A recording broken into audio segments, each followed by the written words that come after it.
சரவணன் பார்த்தீங்கன்னா, மயிலுக்கு ஃபோன் பண்ணி நான் உன் ஆஃபீஸுக்கு வந்துட்டேன். சீக்கிரம் வந்துருன்னு சொல்லும்போது, மயில் என்ன பண்றதுன்னு தெரியாம முழிக்கிறாங்க. அதுக்கப்புறம் ஒரு வழியா மேனேஜர் கிட்ட பேசிட்டு, வாசல் வழியா போனா மாட்டிப்போம் அப்படின்னு சொல்லிட்டு பின்பக்கமா வந்துடுறாங்க.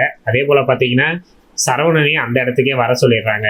சரவணன் பார்த்தீங்கன்னா, உன் ஆஃபீஸ் அங்க இருக்குது, இங்கேயே வர சொன்ன அப்படின்னு கேட்கும்பொழுது, மீட்டிங் அங்க நடக்க முடியாது. இங்க பெரிய இடம் இங்க தான் இருக்குது. அதனால தான் இங்க தான் மீட்டிங் வச்சாங்க அப்படின்ற மாரி பொய் சொல்லி சமாளிச்சிடுறாங்க. இன்னொரு பக்கம் பார்த்தீங்கன்னா, பாண்டியன் நடந்துக்கிட்டதெல்லாம் பார்த்துட்டு மீனா சோகத்துல இருக்கிறாங்க. கோமதி பார்த்தீங்கன்னா, நான் அவர்கிட்ட பேசி புரிய வைக்கிறேன் அப்படின்ற மாரி சொல்லிட்டு இருக்கிறாங்க.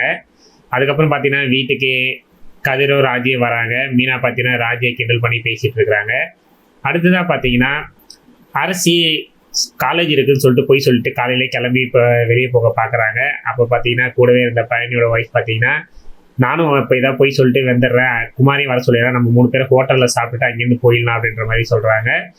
ஆனால் பார்த்தீங்கன்னா, சினிமாவுக்கு மட்டும்தான் நான் வரேன்னு சொன்னேன், ஹோட்டலுக்கு என்னால் வர முடியாது அப்படின்ற மாதிரி அரசு சொல்கிறாங்க. ஸோ அடுத்து என்ன நடக்க போகுதுன்றதை வெயிட் பண்ணி பார்க்கலாம்.